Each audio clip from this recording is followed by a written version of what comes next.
Gaëlle a été opérée à 8h30. À 10h, elle est dans la salle de réveil, dans son lit, seule pour le moment, car elle est la première au programme du chirurgien. Il est 10h15. Elle repose, paisible. Vers 10h30, elle ouvre un œil puis se rendort. Vers 10h45, elle se réveille tout à fait. Monde étonnamment calme, malgré les bips des appareils et des scopes de surveillance. Elle va y passer 2 heures avant de retourner dans sa chambre. Pendant ces 2 heures, elle est surveillée discrètement par l'infirmière anesthésiste. Gaëlle regarde son bras. Il n'y a pas de perfusion. Sur le dos de sa main, un cathéter où l'infirmière a déjà injecté un médicament.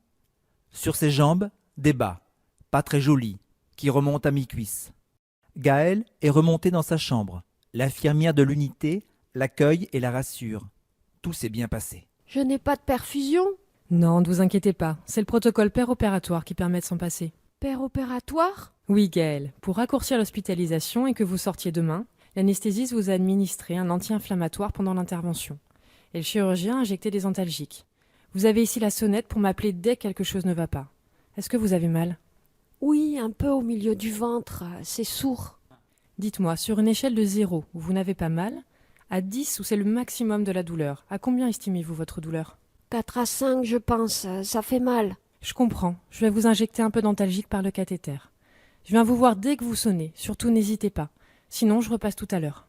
Dites-moi, ai-je d'autres médicaments?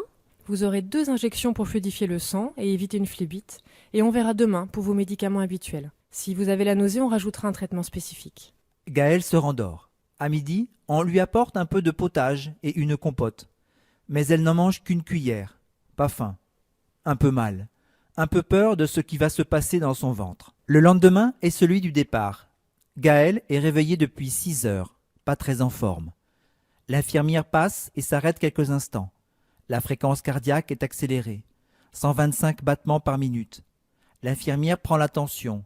125, 70. L'infirmière applique la procédure pour laquelle elle est entraînée. Fréquence cardiaque élevée égale complication. Pas question de minimiser. Elle téléphone au chirurgien et explique. Je passerai vers 7 heures pour la visite, avant d'aller au bloc. Bon, je vais faire une numération formule sanguine. Oui, faites selon la procédure. À 7 heures, le chirurgien arrive. D'un coup d'œil, il repère que Gaëlle saigne. Elle est un peu pâle, pas si bien que les opérés habituels. Sa respiration est un peu rapide. Il se fait confirmer que la fréquence cardiaque est accélérée et que la tension artérielle reste normale. Il examine le ventre de Gaëlle qui est un peu douloureux quand il le palpe. Rien de bien spécifique après cette opération.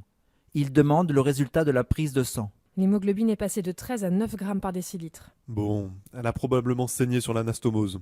Nous allons la garder 48 heures de plus et la surveiller. Pas de sortie?